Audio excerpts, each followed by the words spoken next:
Hi, Dana. Welcome to the Women Awaken podcast. Hello. Hello, Whitney. Thank you so much for asking me to come on. Thanks for jumping on. Very thankful No to problem. have you as my guest today and to be connected. Dana, you are the host of the Wise Divine Women podcast. Yes. What a Yes. fabulous name. It's wonderful. I absolutely loved it. It kind of came pre-COVID, but it really warped into some beautiful stuff where women who are aging and saging, that sort of sage aspect, are just learning to really reach out and share their wisdom, share their expertise, share their passions, share their purpose. So that's sort of where it came from. Beautiful. And what does the term sage mean to you? So sage is to give wisdom to others, wise advice, Mm-hmm. experience, and storytelling. Sage. Yeah, a wise Beautiful. sage. Yeah. Yeah. And we were sort of speaking to that before we jumped on to record, is that a lot of your show is based on women aging, getting into middle Mhm. age and later age and embracing that. And I love that your title is Wise Divine Woman, because what I've spoken to a lot on my show is the idea that it's unfortunate that we have these concepts about aging, that we are afraid of it, that we really resist it. And not to say that I'm not, it is a strange thing to get comfortable with, right? Because there's such a focus on youth in our world, in our Mhm. culture, that youth is of value and elder is of less value, is kind of the Well, it's idea. so true. Like even just flipping through Snapchat, you have all these crazy little tabloids come up now that we don't have magazines. Still, the focus is not on these morphing sort of anti-aging concepts when it's women should be embracing themselves. And as we age, it's this comfortability, it's this confidence, it's this um we should be gorgeous inside, like just luscious and it's so hard to describe. And it's this sort of divineness and this calmness and confidence that we should be gaining in ourselves as we're aging rather than backpedaling and worrying about so much. That's our 30s, right? Like, but it's this aspect that I'm trying to get women to really just embrace who they are and stop worrying so much about body size and body image and such, because we have such a limited space and time. And whether our children are heading out the door, we have a sweet little window of where we can really explore and understand who we are, perhaps recaptivate our passions that we had before children, really embrace creativity before grandchildren and aging parents. It's a lot of us right now where we are as a sort of sandwich generation where we're caught in between things, and you have a really sweet opportunity uh, at this time before things start to snowball where we have to take care of aging parents. So it's really trying to get women to capture this moment and embrace it and stop worrying so much about things that mean nothing. So Yeah, absolutely. And it will be such a beautiful thing when this mindset shifts, because it's hard when things are sort of so strongly in place, in terms of mhm. it is very hard to just say, I don't care. I don't care if I get old. It's become almost this like deep-seated fear for most people, specifically women, because there's so many messages that say there's an expiration date for you. You hear it a lot from prominent actresses in Hollywood, and they'll say most Mhm. producers, directors will say, if you're past 40, don't even bother. And obviously there's some actresses that are able to get jobs, but it's just harder, right? But it's not so with men as much. Men No, tend to be no, seen, they're they're handsome seen and as yeah. wise and, seasoned when they get older, and just keep looking more handsome with that rugged silver fox look. Whereas women, it's like, oh, there's some unfortunate terms that I've heard lately about when women hit a point where it's like, they're not even worth looking at. And I think that that's what we're afraid of, is that Mhm. sense of like, am I going to be obsolete? And that's what I love about what you're doing. And I think is so important for more women, because we're going to have to do it, is to say, there's so much more to me than how I look. Mhm. There's so much more to me than whether I'm pleasing to others' gaze. It's about the divine in me. You know, my Oh, podcast is Women Waken. And so obviously we're aligned in that and believing that there is this divine essence and presence that can come through a woman that is so important and is so powerful and has nothing to do with how we look.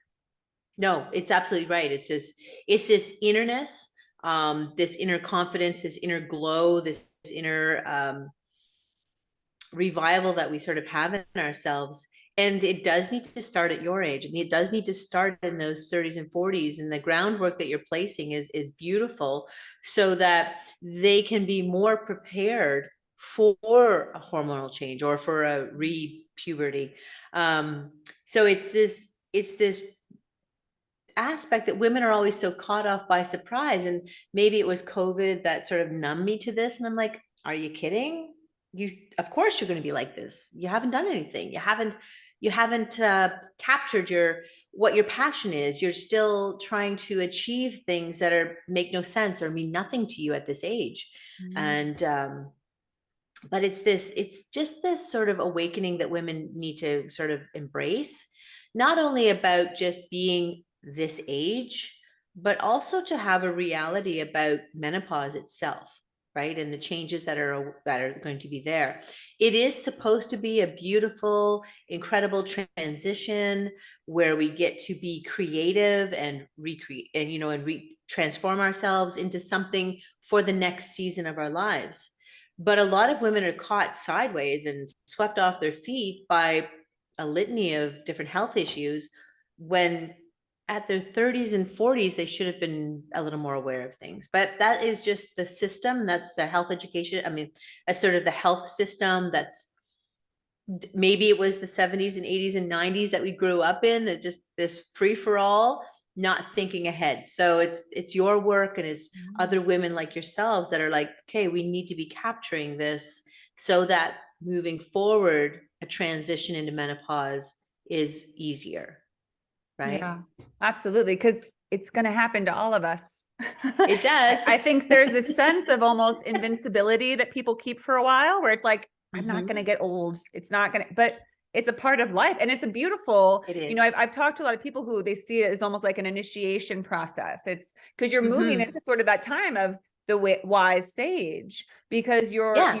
it's showing that your time to conceive and produce is coming to an end. So now your time is to be the wisdom keeper, the way shower. You're now, part of the wise elders that we. Well, it's very true. Yeah. It's kind of like when you go back to that sort of mind body work, or that sort of these phases of being the princess and being the queen, and these sort of glorious aspects of being feminine, your feminine divine, and the next, the queen. But it's this sage aspect, this wisdom that we need to grow into, to that we don't capture. We sort of really are afraid of it somewhat. So Yeah. So Dana, what do you offer people, and what is your work outside of the podcast? What are some things that you focus on in your, yeah, that you so I'm kind a of found to breast. be your work? So I have been part of the health sort of holistic nutritionist for about 7 years now, 8 years. My sister was diagnosed with brain cancer, had passed away, but this sort of opened up a window of like, we should have had some sort of clue, right? So in most health cases, or most difficult diagnoses, there should be sort of this clue ahead of time. And that's where I had started in my thermography practice. So I do medical thermography, and I travel across to Ontario. I'm here in Canada. And I work with an incredible interpreter. So I'm just the nice person taking pictures and making women comfortable and gathering their stories. But again, it's this eye-opening opportunity to recognize where they are and how the inflammation process or the disease process in the body manifests with the use of thermography. In that, I have come to really realize how naive people are about breast health. It's not talked about. They just think a mammogram's good. I'm in, I'm out, I'm good. I'm good. So it's this sort of, the breast health to me is this, there's so much to learn about it that is never talked about. And it's not going to say save you, but at least you're not going to be running around when you have a diagnosis. You are in all things more educated, more knowledgeable, and more mentally prepared. I sometimes question that 1 in 8 women scenario. 1 in 8 women will get breast cancer in North America. I don't get it, but that's what they're saying to us, which again is feeds the fear in things. So that's my breast health educator aspect of things, and a mother of 3, and yeah, married for 27 years. So it's very exciting and always a busy place. But it's sort of evolving. So when I have a client in front of me, it's these sort of aspects. And I truly believe that in health and in life, there needs to be a fourfold sort of aspect of things. No matter what problem you're facing, it's a fourfold aspect. What is your spirit base? What is your faith base? What is your foundation? Because you have to have faith in something. What is your mental health? Like, what's your mind? Where does it go? How does that also manifest into the body? The soul, again, is just this sort of nurturing of ourselves. And then again, nutrition. So it's just this sort of mind, body, nutrition, and spirit focus that we need to just always ensure that we have that sort of foundation of our lives built, so that we aren't always walking around saying to ourselves, oh, I need to get grounded.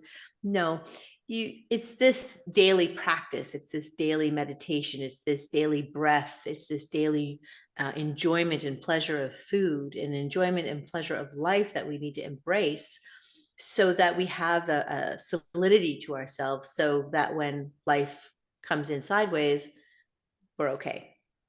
Right? Yeah, absolutely. And I love the idea of those 4 pillars.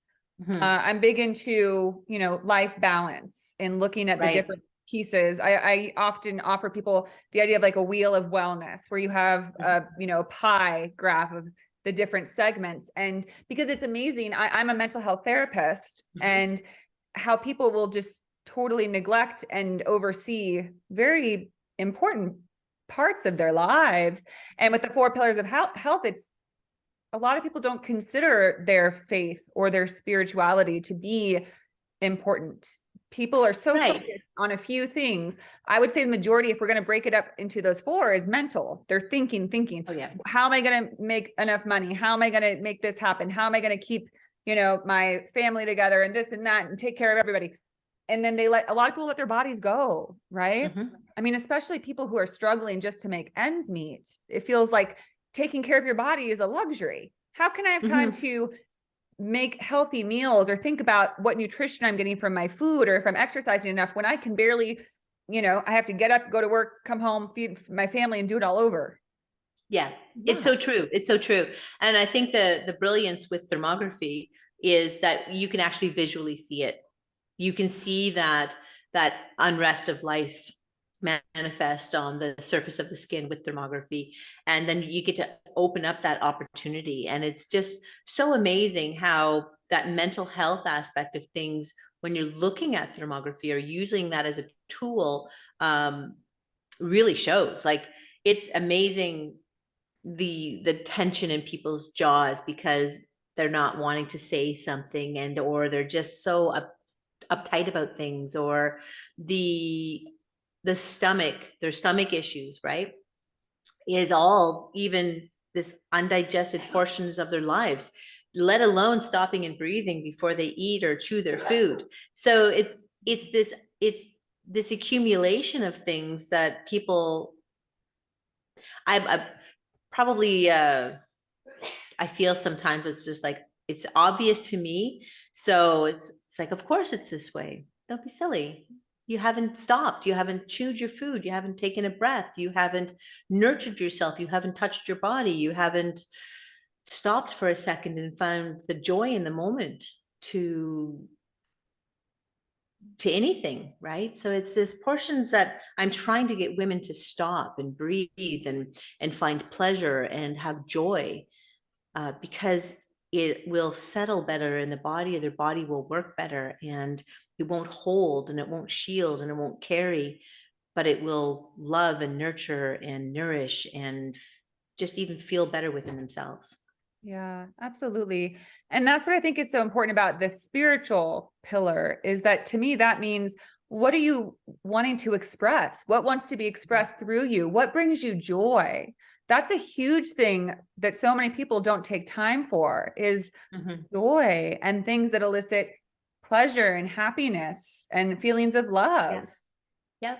Yeah. And it's not your families. It's not your husbands. It's not your partners. It's not your people around you. It's your own self that they have a Yeah. really hard time breaking from, right? It's this, where are the things that are giving you happiness and joy? Where is the pleasures in your life? What floats your boat? That needs to be, and we often talk about filling our cup, right? And if we can fill our cup, then it overflows and we have the opportunity to give to others. But it works the same. It's this, everyone's always on half empty and always pulling from other resources. And sometimes that manifests in mineral deficiencies, digestive deficiencies, health deficiencies, and so on and so on and so on. And then there's just so much, they just crash and burn. Yeah. And that's where menopausally, that's not such a word, but menopause, really, they're so surprised. Oh, I have such great hot flashes and I vaginal dryness and all these crazy things happening. I can't believe it. I can never, my brain fog. But it's because they didn't stop to nurture and fill and nourish their bodies pre, you know? Yeah, it's an important habit to develop. As you were saying, it sounds like you really encourage people to be proactive, Yeah. preventative before menopause, to start putting these things in place so that you have maybe a more, easeful way through it. And it's not so shocking. Well, it's not so shocking, but even in menopause, those are the four things. How are you doing in this? Where are you with that? How are you functioning in those four pillars? If you don't even if you can't address those, then you can't expect change. You can't expect ease. You can't expect the hot flashes to disappear, or the brain fog to disappear, or the craziness that can happen with menopause.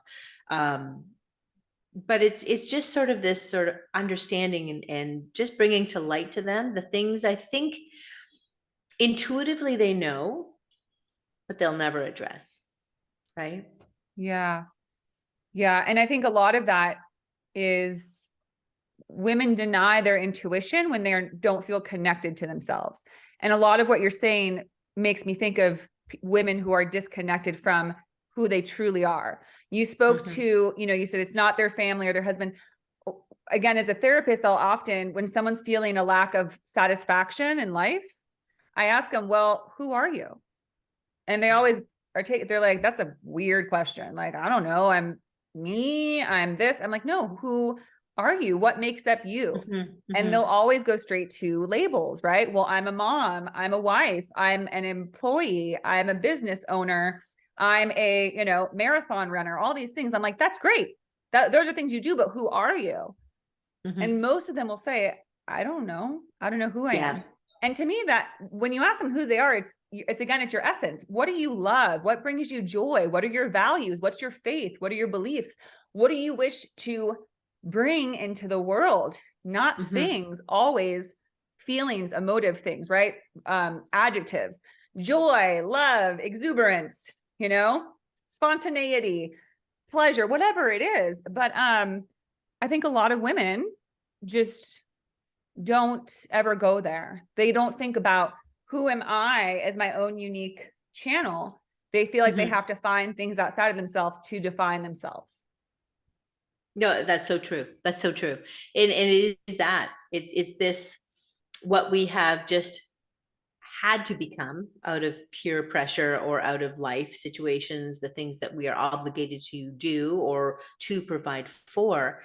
And then when that no longer exists, whether it's just children leaving the home, divorce, death, all these different things, then they're just left with this bewilderment, actually, to not know who they are. And this is where this opportunity to work with people like yourself, or find people that are trying to bring them into their own focus, try to get them to understand, and grow and find themselves again. And that's the uniqueness with menopause, because funny, it all happens all that time, and the hormones are changing, but again, we get to use it as an opportunity to reinvent ourselves, or really dive deep and truly become who we're meant to be. So Yes. Yeah. And I think exactly what you said, that it's because it kind of, it takes away that identity a bit, as, you know, when you, again, you reach menopause, and so you're no longer able to procreate, which is a big identity for a lot of women. And even if you have kids, you're still having to face the idea of, oh, wow, that time of my life is over. So now what? What am I? What do I want to give and offer and be in this world? Because a lot of women at that time, they're, as you're saying, that time when like your kids are kind of moving on and your parents are elderly and you have to take care of them. So your role is changing, right? So we need to relearn and reconnect with who we are, maybe sometimes for the first time. yeah, exactly. Exactly. And then it's just, you're doing all of those things, but also maintaining your health, watching your cardiovascular health. There's a bunch of different things that we all have to start paying attention to, because just the body starts to change. But again, it's just this knowing to be calm and knowing to find this breath in ourselves to face each of the changes with more of an opportunity, rather than being, oh my gosh, not this again, or oh, that gloomy sort of aspect as we change and as we grow older. But again, it's this mental switch, or this voice inside, or how we say things that need to change, so that we have the opportunity to embrace it. We need to start embracing and growing in this change, rather than being, oh, I'm 54, and oh, I have gray hair, and oh, I have this or that, and oh, my back aches. Well, you're not stretching, you're not breathing, you're not loving, you're not nourishing. And again, it's just retraining our brains and giving women the opportunity to recognize these things that come up, or this repetitiveness that we hear ourselves, is this need and desire, or the body's cry to change. Okay, let's do this. You have the opportunity. Recognizing the intuition of the body, or my gut's telling me this. Well, pay attention. This is a beautiful lesson for you. And this, then again, this is a lesson for you to share your own children, or your own grandchildren, or your own friends. That's what it's about. Learning and sharing, and gifting others the knowledge of the different changes that we have. So yeah, I think it's beautiful that the whole sort of movement right now, no matter what age for women, is about this this awareness of ourselves, and this honoring of this femininity, or this divine self that we sort of need to grow and nurture and really embrace. So I love it, because I never heard of these things when I was 30 or 40. Like, these are things we never really spoke about. And I think that's why it's a great opportunity. And that's why I created the podcast, to talk about things you just don't talk about. So, It's so especially when it wonderful. comes to sex. Yes. Yeah. Absolutely. Yeah. It's amazing that even, you know, in this day and age, we would think that in 2023, we're pretty, you know, we've revolutionized, we've had the sexual revolution, but we really haven't in a lot of ways. A No. lot of people are very, very still, you know, conservative about sex and don't want to talk about it, especially women. I'm always shocked when I speak about whether it's, you know, self-pleasure, masturbation, what you like in sex. Women still can be like, well, oh, we're gonna talk about that, We're going to talk about that. Yeah. or they Yeah. don't do it. And like, it's everyone's choice whether you do that. But getting to know and appreciate and experience and have fun with your body is important. And I think even with the cultural aspect, we have such an influx in North America of different cultures now that, of course, that is very, very taboo. But in a faith-based world, you definitely don't talk about it. So that's why I've had such a great speakers on the podcast, whether it's talking even about what is Tantra, what is this, what is that, but also from a faith base. Mary Whitman Orts is actually a Christian sexual therapist, which I love. And I think it's incredible. And they teach it in the church about sexuality and what's expected in sex in the church. Like, and that's never talked about. So I'm always like, big hooray for her. And it's just, again, talking about this, what is expected and what, what is pleasure and what happens and what's okay and what's not okay. And I love her attitude about it. So that's so fantastic. That's wonderful. I think the more voices out there speaking to that and allowing to say, it's okay to open this conversation and to explore this. Absolutely. And I think it's okay and even important because, men don't often feel uncomfortable talking about their pleasure and what they like and don't like and how often they indulge in whatever. It's okay for women to begin to do the same, right? To admit that sometimes I get really turned on by this or that, and I don't know what to do with these feelings, right? Yeah. And that's what's, kind of sad in a way, is that feelings are beautiful things, whether it's an emotional feeling or a feeling in your body, right? An arousal. It's like, let's explore that. Let's go with this. But when we shut it down, shutting down is not always the greatest thing to do. Maybe I could say it's even never a good thing to do, right? When we speak of, our health and spiritual meets physical health, spiritual to me is expressions, right? The freedom to express ourselves, whether it's in joy or frustration or love or passion. When we shut those things down, our body is kind of jarred because it's wanting to express, but it's not able to. No. And then the more you do it, the more you're building up. And then that's going to be harder down the road to actually break through. And I think it's interesting, even with the men aspect, as you age and as the hormones are shifting, women actually may get nothing. They may lose that sort of joie de vivre aspect. And men may do the same thing too. And then that becomes a whole different relationship of sexuality and intimacy in the later stages in life, right? So then again, it is learning how to re-express ourselves sexually without intercourse, and how to re-express ourselves verbally when we could give a hoot nanny, like, I don't care, right? A lot of women are like, I don't care.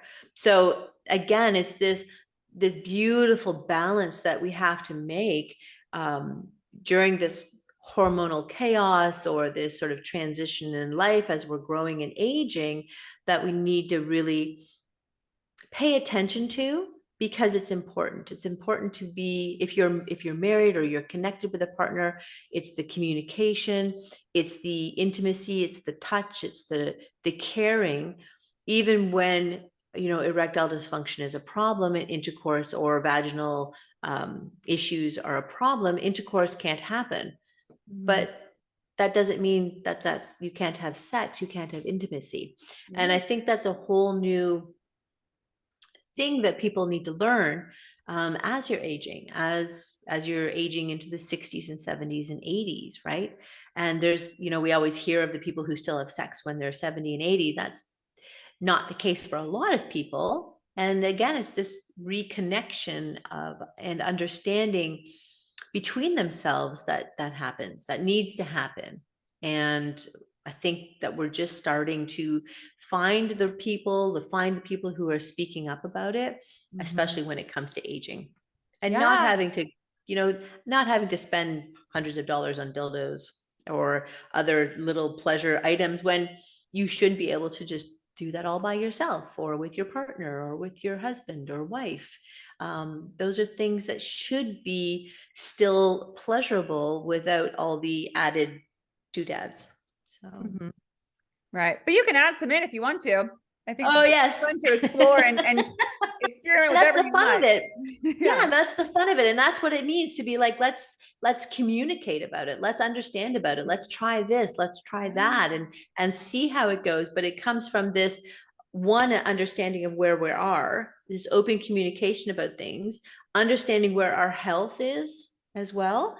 Yeah. And then finding the people who can help, or just being open to experiment and not worry about what society may say, or what your faith, or what your spirituality, or what your peer groups may be saying or not saying at that time. So Yeah, definitely. And it comes back, everything you're saying comes back to that connecting with yourself and listening to what you're wanting and what you're feeling. Because, for some people, maybe sex later in life doesn't involve penetration, right? But for them, it involves more intimacy through touching and feeling and whatever it might be. But we have this idea of and a very limited idea based on what other people have said, or what is typical, and then we throw away what's true for us, right? yeah. What's true for us might be totally different from mainstream ideas or typical pictures of older couples or married couples. You got to see what's coming up for you and your partner, and like you said, that communication, right? Sharing ideas and not just shutting down because it's not working how it used to or how it's supposed to.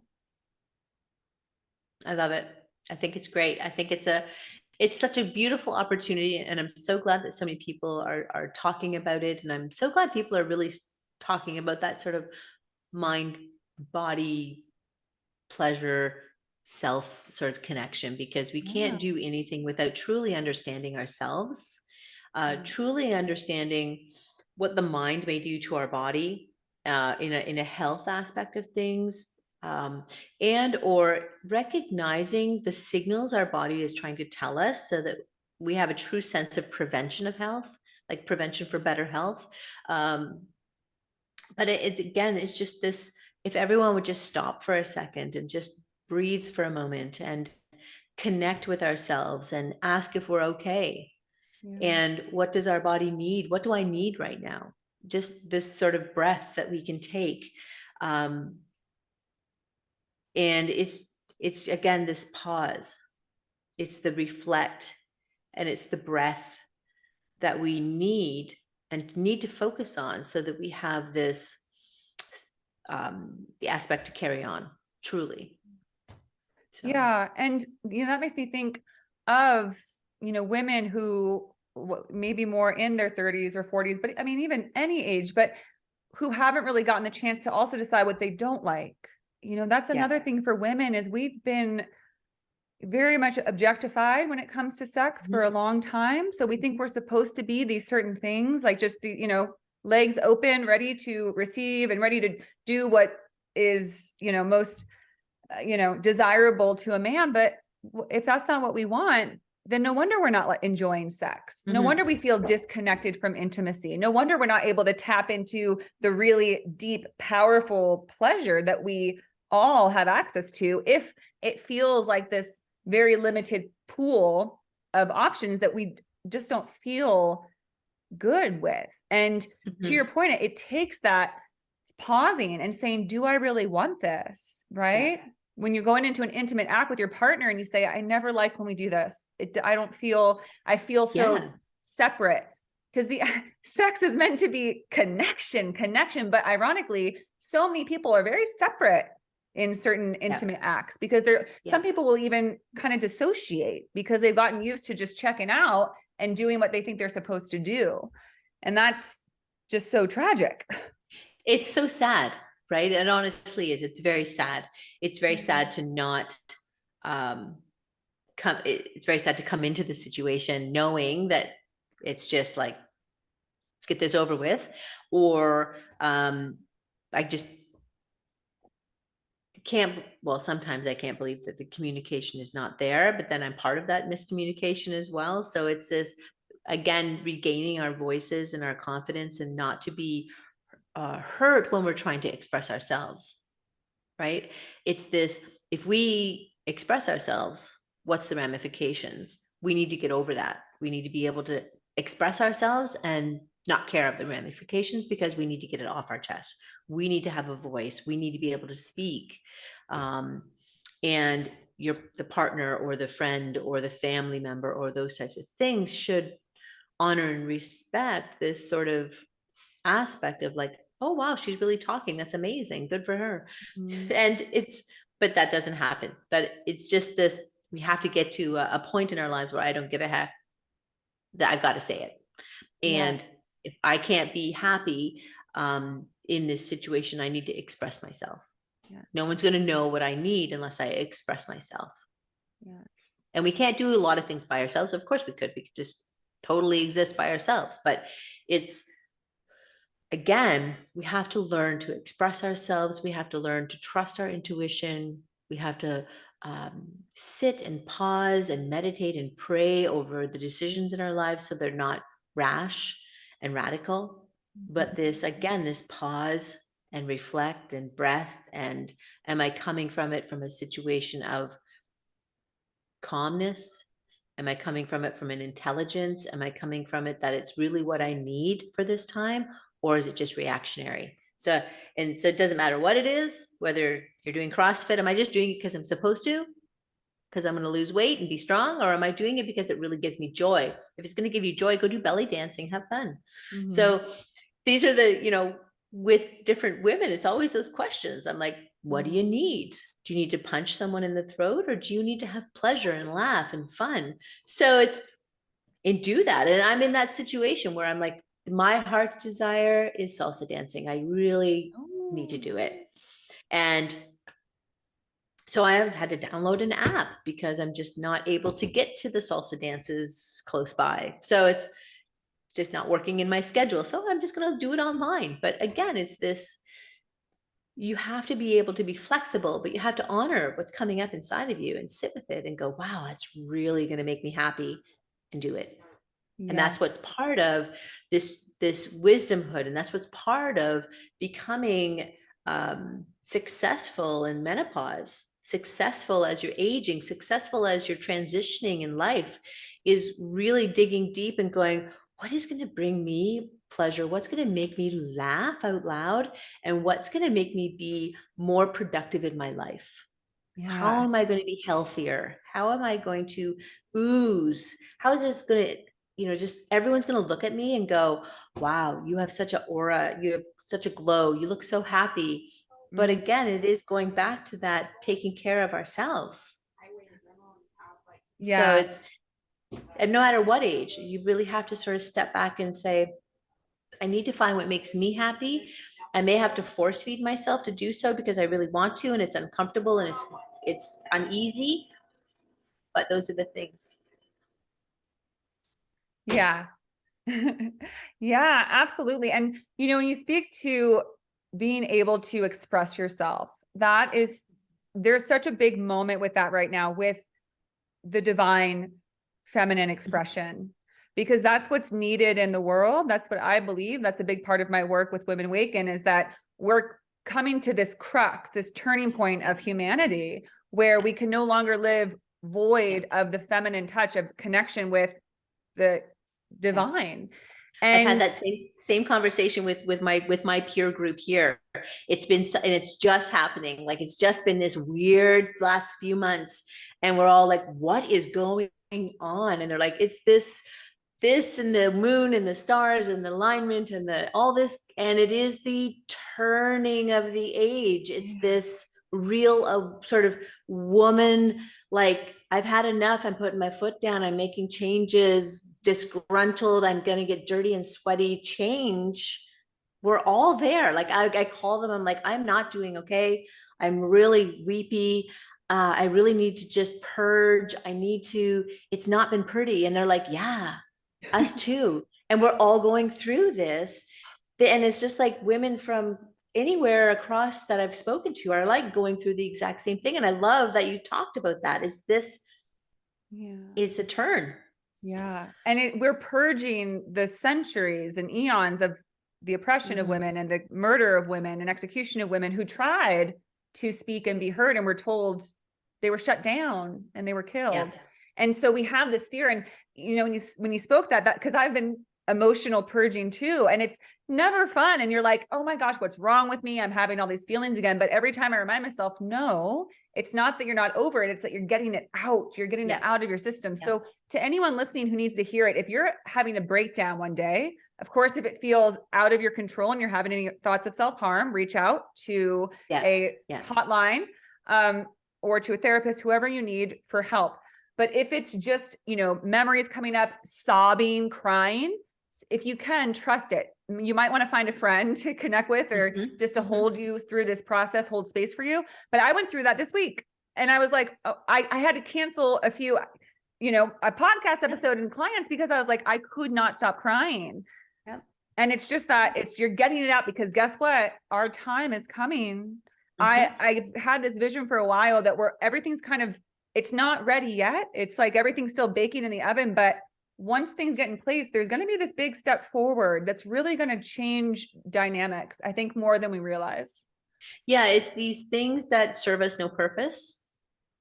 It really is. The people that serve us no purpose, the things that serve us no purpose. It's like, no, I'm good. I'm okay to be quiet for a while. I'm okay to pack up some things and not feel guilty about it.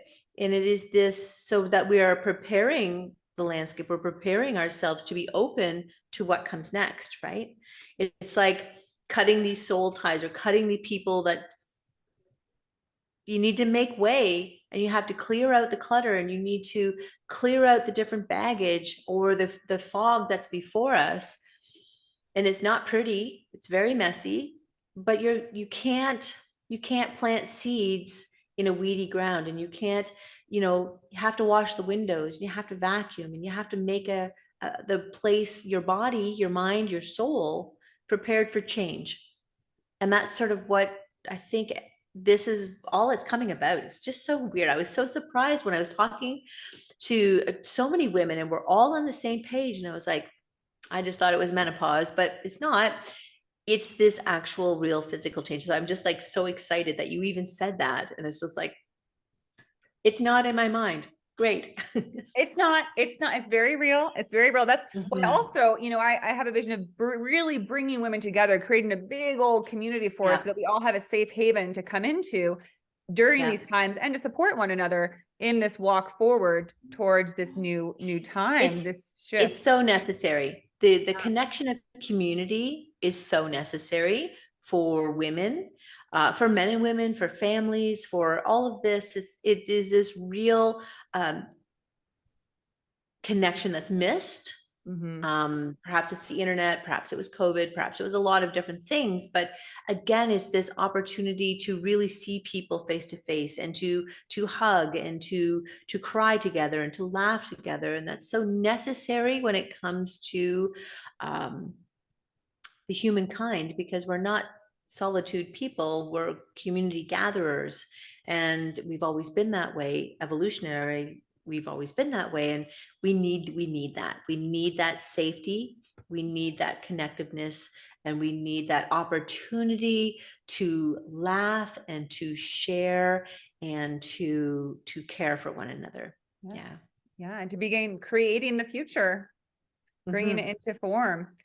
And when we spoke of, really this purging and releasing, it brings you back to when you're talking about your aura, right? That the brilliance of your aura becomes so much brighter and more brilliant when you become more connected with yourself. Like you said, when you strip away all those falsehoods and the people that hold you back, and the connections that don't serve you, your aura comes forward. And that's something else that I encourage women to embrace about aging, is we might feel that physically we get wrinkles, we get gray hair, but there's a radiance to a divine sage.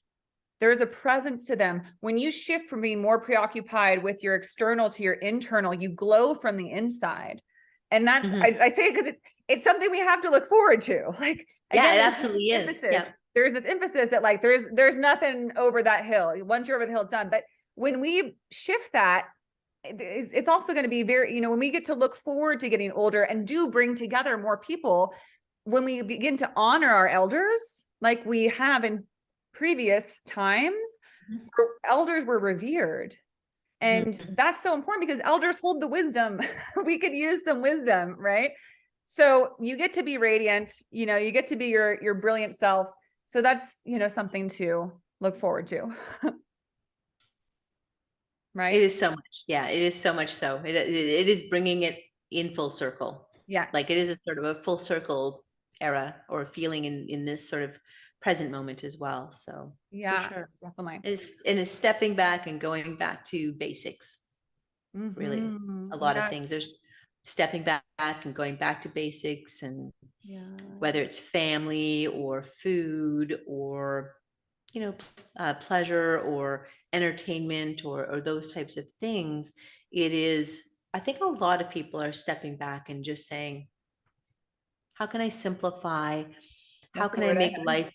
Yeah, how can I simplify? How can I make life more simple for myself so I'm not feeling so here and there and all over the place, and I have the freedom to be fluid about it. Like, do I need to eat now? Do I not need to eat now? Do I need to go there? Do I have to go there? Is it a responsibility? Do I have to see these people? Or can I just sit in the sand and in the sun and just breathe? Listen to the birds and listen to nature, like, or, take a walk, not with your head, not with your iPod, no music, listen to the sounds of the city, listen to the birds, listen to whatever, the babbling brook. But it is these times where everyone sort of just needs to pause for a second and unwind and unconnect themselves and hear themselves breathe and hear their footsteps and hear the birds and what different types of birds are those, and look at the leaves and just even in the cityscape, it's what do you hear? What are the different noises?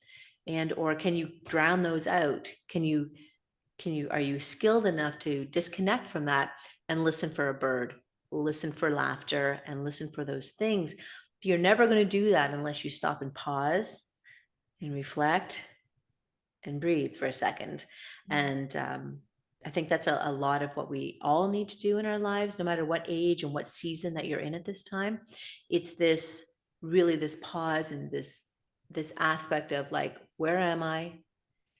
Am I listening to my intuition? How am I feeling about this? Where's my gut? And is this going to bring me pleasure, or is this just going to be another burden that I'm going to have? Right. Mhm. Yeah, absolutely. And I think that it's when we take that time to slow down for Mhm. stillness, for peace, to take those breaths that bring us into a more calm, relaxed state. When we walk with nature, noticing birds and everything, we connect. That's when we connect with ourselves, because we can Mhm. realize the question of who are you? Well, I am that which is connecting with this beautiful flower, that's hearing this beautiful thing, that's feeling a certain way. You can see, Mhm. oh, wow, there's something in there. There's something that's Yeah. not anything else but me. And with the busyness of life, I believe some people go their whole life without slowing down enough to say, what is in there? Who is Yeah. this beautiful soul? And sometimes people don't, because there's so many distractions these days, and they just Mhm. keep Mhm. growing. If we wanted to, at this point in our culture, we could be checked out 24/7. Yep. You could Not be attached even. to your phone or your laptop or a TV screen or, a movie or whatever it is. There's just constant. And so when you strip all those things away, you get back to basics, simplify. Mhm. It's very touching. And I think that's where you find what you might call God, the divine, Mhm. your higher Mhm. self. Mhm. It's not hidden, but it can feel like it is, because it takes a little Yeah. quieting down to Yeah. connect with it. And I was just thinking to myself that it's just this, it might not be comfortable for a lot of people, Mhm. right? It does take time. It may take 5-minute increments. It may take 20 minutes, or a lot of people can't stand being with themselves. And it's this process of giving yourself space to learn and giving yourself the opportunity to shed of these things that we're not okay with. It does take time. Nothing's easy, and quietness may be very difficult for people. And again, it steps back and going, is this what I need for this time? Is this what my body is asking me to do? Or what do I need? Mhm. And it's just, again, it's honoring that inner voice. It's honoring that inner, that gut feeling in yourself to recognize the things that your body's desiring and needing, rather than just going, um, because I don't like about schedules is like, oh, I've got 20 minutes of meditation here and I've got 30 minutes of walking here and I've got to do this and I've got to do that. Well, what if you did only 5 minutes of meditation? What if you walked and meditated? What if you didn't do any of that? You went to work and then took the rest of the day off. There's so many different things, but you actually have to ask yourself first. Totally. And I've spoken to this a lot in the podcast, but when I first started developing more of a spiritual practice, I started noticing that I would be called or crave things to do the same way I would crave when you're really thirsty and like a glass of water just sounds like a cold glass of water sounds like heaven, right? I would have these where I'd say, I need to get out in nature. My body needs to move. It needs to walk. Or I'd say, I need to turn up some music and dance. My body wants to dance. Or I'd say, I need to get to the ocean. I need to go be in water and swim. If our body is constantly talking to us, but we're rarely listening, the divine is constantly talking to us, but we're rarely listening. Everything around us is speaking and communicating with us. All of life is interconnected. It's whether or not we choose to listen. And when you do, you'll also notice that your life kind of starts working out pretty well for you, and wonderful, lucky miracles, synchronicities start to happen. Well, it's the same as like, oh, that bird showed up, or I can keep seeing this hawk. Well, they're always there. It's just that we're awakening ourselves or noticing and pausing and reflecting, right? Oh, I've never seen this flower before. It must just be for me. No, it's kind of always been there. You just never saw it, right? Yes. But again, it's again these unique opportunities of opening ourselves and understanding and recognizing and really being curious about what the day will bring. And I think that's where, I'm at. I'm sure a lot of women should be at, is saying, that what am I going to see today? What am I going to find today? What new flavors can I taste today? And what is God or the creator or the divine going to show me today? And I think that again gets back to this being okay with ourselves and being connected and being open. So there's always those sort of phases and things that we need to sort of recognize, is that once you get past this opportunity to be still and calm and open and breath, then it's like, okay, show me what I need to see. Show me what you, and then it's always this great delight to say, oh, these beautiful birds have just showed up out of nowhere. How amazing that is. Or I've never noticed how blue that sky was in that today. Or these things, it's always an adventure. And I think our lives should be an adventure no matter what age we are. Yes. But it is this, it is, right? It's just, I'm always like, we need to smell and taste and see. Same like every dinner. Always an argument with my husband. He is just like, eat the food, nourish it, whatever. I just need to eat the food. I'm like, no, it's beautiful. Taste it. It's delicious. The garlic, the sauce, the salts, and but he doesn't care. He's again, his mind is always like, go, go, go, go. And he's got so much to do. And I'm like, oh no, you've got to taste it and savor, and oh my gosh. And yeah. It's that mindfulness, right? Switching into recognizing that everything we do has an effect on our body, on our mind, on our being and our soul. So the more mindful we are, the more in harmony we are. Again, the more we're going to realize, I actually don't want to eat this. I'm more drawn towards this. And I want to slowly taste these flavors, not this. I mean, that's another huge problem we have, is that people just, they eat just mindlessly. They have no awareness of what they're really consuming or why or what it is. They just feel like they have to, when you're not really listening. Or food is the only pleasure they have. Yeah. We eat for pleasure. Which is so sad. Food is delicious and it is a great pleasure, but when we're seeking it out just for that, then it is important to look like, well, why am I not getting pleasure elsewhere? Right. That's that connection. It's that connection and awareness that we need to have with ourselves. Because as I was, we were using coconut milk for rice, and I remember just taking a teaspoon of the coconut milk, and it's so delicious. I'm like, how can people not love this? It's just cold and creamy and so delicious. But again, it's this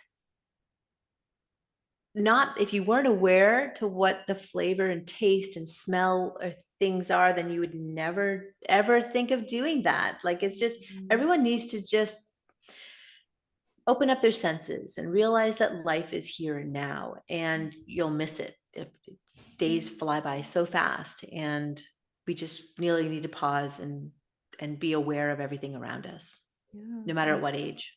Because we came here to experience it, not to fly through it, and just to get through it, right? That's what always breaks my heart, for myself included, when I get in funks and I just think, gosh, I hope, I just got to get through this. I got to push forward. And there are those times where things feel heavy, but life was really meant to be enjoyed and to be savored and to be felt and seen and heard and experienced and all these things.